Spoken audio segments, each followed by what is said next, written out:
அங்கே இருக்கின்ற சிவசங்கர் என்ற அமைச்சர் இந்த காலையில் இங்கே வந்திருந்தார்.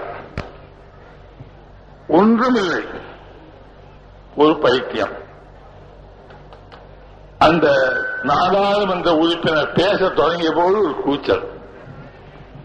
எல்லோரும் அங்கே ஓடி அந்த பைத்தியத்தை வெளியே கொண்டு போவதற்கு முன்னால் அலறி, ஆகா என்ன அநியாயத்தை தூக்கி கொண்டு போகிறார்கள் என்று பற்றவர்கள் சொல்ல, அதாவது எதிர்க்கட்சிக்காரர்கள். இந்த நிலைமை ஒரு 15 நிமிடம் அது 10 நிமிடம் அங்கே நிலவியது. அதற்கு பிறகு அமைதி. ஒரே ஒரு நபர்.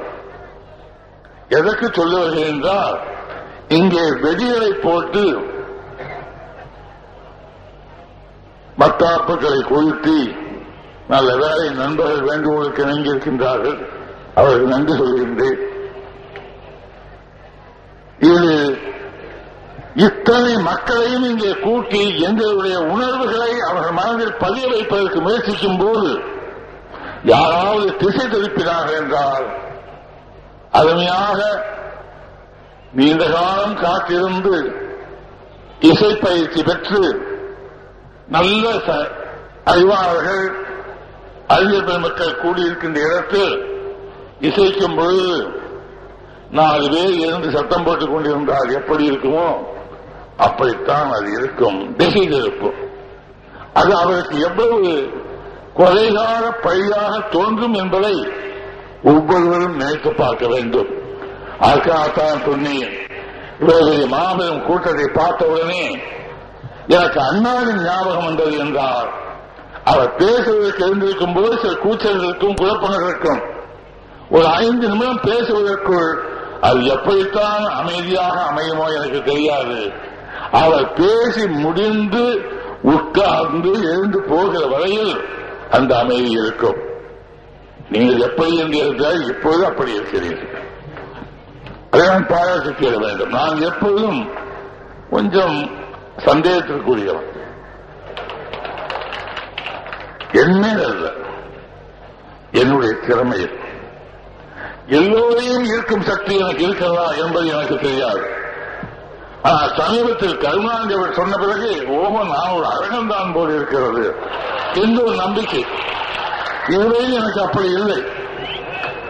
அவர் சொல்லியிருக்கிறார், நான் என்ன அழகாக இருக்கிறேனா, நான் என்ன வெள்ளையாக சிவப்பாக இருக்கிறேனா, ஒரு கூட பேசியிருக்கார். இங்க பேசினால்தான் தெரியாது. இந்த அழகுக்கும் வயதுக்கும் அரசியலுக்கும் என்ன சம்பந்தம் என்பது எனக்கே புரியவில்லை. சினிமாவிலே நடித்துக் கொண்டிருந்தால் கவலைப்பட வேண்டும். இங்கே சுருக்கம் வரக்கூடாது, இங்கே கருப்பாக இருக்கக்கூடாது, தொப்பை தொந்தியெல்லாம் வந்து அசிங்கமா இருக்கக்கூடாது பயப்படலாம். ஒரு அரசியல்வாதியான பிறகு அழகை பற்றி என்ன கவலை? மகாத்மா காந்தியிட்ட என்ன அழகு இருந்தது என்று அவருடைய 70 வயது காலத்தில் இவ்வளவு பேர் மக்கள் அவர் நாடி சென்றார்கள். ஒரு நம்பிக்கை. அந்த நம்பிக்கையை கெடுக்க வேண்டும் என்பதுதான் என் நண்பர்களுடைய மிகப்பெரிய ஆவா. எத்தனையோ வரை முயற்சி பார்த்தார். உங்களுக்கு எல்லாம் தெரியும். உங்களுடைய பொறுமையை சோதிக்க நான் விரும்பவில்லை. ஆனால் என்னுடைய நிலைமையை நான் விளக்கச் சேர வேண்டும். இது எம்ஜிஆருடைய வாழ்க்கையை விளம்பரம் என்றல்ல, விளக்கம் என்று சொல்ல வேண்டும். இங்கே இருக்கின்ற திராவிட முன்னேற்ற கழக நண்பர்கள் ஆயிரக்கணக்கில் இங்கே இருப்பார்கள், எனக்கு தெரியும். இங்கே இருக்கின்ற அத்தனை பேரும் அதிமுக உறுப்பினர்கள் என்று நான் சொல்லிக் கொள்ளவில்லை. அந்த பயிற்சியும் எனக்கு இல்லை. மதத்தை சார்ந்தவர்கள், மத நம்பிக்கை உள்ளவர்கள், மத நம்பிக்கை இல்லாதவர்கள், கடவுள் நம்பிக்கை இருக்கிறவர்கள், கடவுள் நம்பிக்கை இல்லாதவர்கள். அது மட்டுமல்ல, இந்த நாட்டின் மேல் எப்படியாவது ஒரு நம்பிக்கை வைத்து நல்லது செய்பவர்களை நாம் ஆதரிக்க வேண்டும் என்கிற எண்ணம். அதை நாம் தான் செய்ய வேண்டும், ராமச்சந்திரன் செய்யக்கூடாது என்கிற எண்ணம். இப்படியெல்லாம் பல்வேறு வழக்குகள் இங்கே கூடியிருக்கின்றனர்.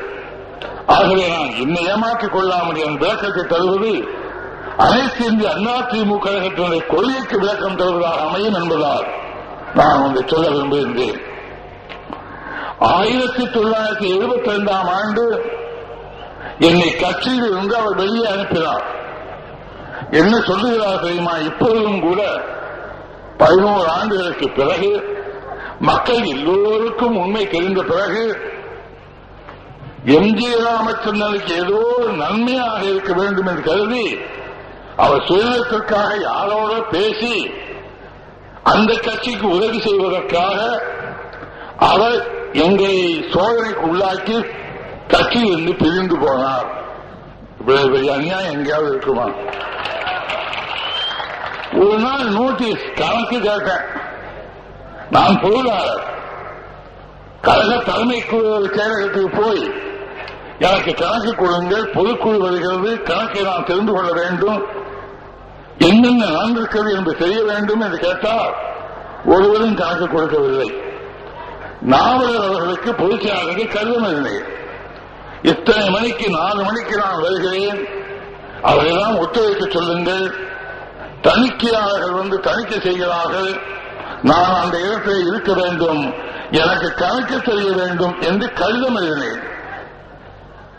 மன்னிக்கவும், இந்த கடிதம் முதல் நாள் எழுதினேன். நான் படப்பிடிப்பே ஷூட்டிங்கில் இருந்தேன். 1 மணியோடு அந்த வேலையை நிறுத்திவிட்டு அவர்களுக்கு அவசரம், பட தயாரிப்பாளருக்கு மேக்கப்பை எல்லாம் அழித்துவிட்டு புறப்பட இருக்கும்போது பத்திரிகையாளர்கள் சொன்னார்கள், உங்களை கட்சியில் இருந்து நீக்கி வைத்திருக்கிறார்களாமே. நினைத்து பாருங்கள், 4 மணிக்கு நான் தலைமை கழகத்துக்கு வருகிறேன் என்று கடிதம் எழுதி அனுப்பியிருக்கின்றேன். நான் தயாராக இருக்கின்றேன், நான் பொருளாளர். தணிக்கை செய்கின்றார்கள். அந்த தணிக்கையில் அவர் என்ன புரிந்து கொள்கிறார்கள் என்பதை நான் புரிந்து கொள்ள வேண்டாமா? நான் கையெழுத்து போட்ட ஒவ்வொன்றிற்கும் அந்த அப்போது தலைவராக இருந்த கருணாநிதி அவர்கள், பொதுச் செயலாளர் நாவலர் அவர்கள், இந்த செலவிற்காக நீங்கள் செக் கொடுங்கள், காசோலை கொடுங்கள் என்று கடிதம் அனுப்புவார்கள். அதை கையிலே பெற்றுக்கொண்டுதான் அந்த தொகைக்கு நான் கையெழுத்து போடுவேன். இவ்வளவு அக்கறையாக எச்சரிக்கையாக நான் இருந்தேன். அதனால் நான் கணக்கு கேட்க வேண்டும், ஏதாவது தப்பு சொல்லிவிடக்கூடாது, பொதுக்குழு கருதியில் என்மேல் கெட்ட பேர் வரக்கூடாது என்பதற்காக கேட்டேன். காலையில் 11-12 மணிக்கு எனக்கு செய்தி வருகிறது, பத்திரிகையாளர் வந்து உங்களை கட்சியிலிருந்து நீக்கி வைத்திருக்கின்றார்கள். 72ஆம் ஆண்டு. நான் என்ன தவறு செய்தேன்? கட்சிக்கு பாதகத்தை உண்டு பண்ணும்படியாக நீங்கள் காரியம் செய்கிறீர்கள். இன்னும் 15 நாட்களில் இதற்கு எங்களுக்கு பதில் வர வேண்டும். சஸ்பெண்ட் பண்ணுவதற்காக ஒரு கேள்வி எழுப்பது அதிகாரத்தில் அது மாதிரி அனுப்பி பதில் பெற்று பரிசீலித்து வேண்டுமா வேண்டாமா உன்னை வைத்துக் கொள்ளணுமா என்று சஸ்பெண்ட் தற்காலிகமான நீக்கி வைத்து விட்டார்கள். வந்து சமாதானத்துக்கு வந்தார்கள்.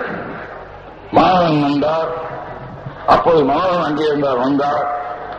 ராம வீரப்பன் அவர்கள் வந்தார்கள். நான் சொன்னேன், ஒரு வருத்தம் தெரிவித்து விடுங்கள், நீங்கள் பொதுக்குழு பாருங்கள், குற்றம் செய்யாதவன் வருத்தம் தெரிவிக்க முடியாது. நான் என்ன குற்றம் செய்தேன்? காமராஜர் அவர்கள், எதிர்க்கட்சி தலைவர்கள் எல்லாம் எங்கே பார்த்தாலும் பேசினார்கள், ஊழல், இந்த ஆட்சியில் ஊழல் மறைந்துவிட்டது, நாங்கள் நிரூபிக்க முடியும் என்றெல்லாம் பேசினார்கள். பல பேர் நம்பும்படியான நிலைமையும் வந்தது. அதை கண்டு நான் சொன்னேன், ஒரு பொதுக்கூட்டத்தில் 7ஆம் தேதி என்ற நினைவு பொதுக்கூட்டத்தில் பேசினேன், பொதுக்குழுவிலே ஒரு குழுவை அமைக்க வேண்டும், நன்றாக கவனித்துக் கொள்ளுங்கள்.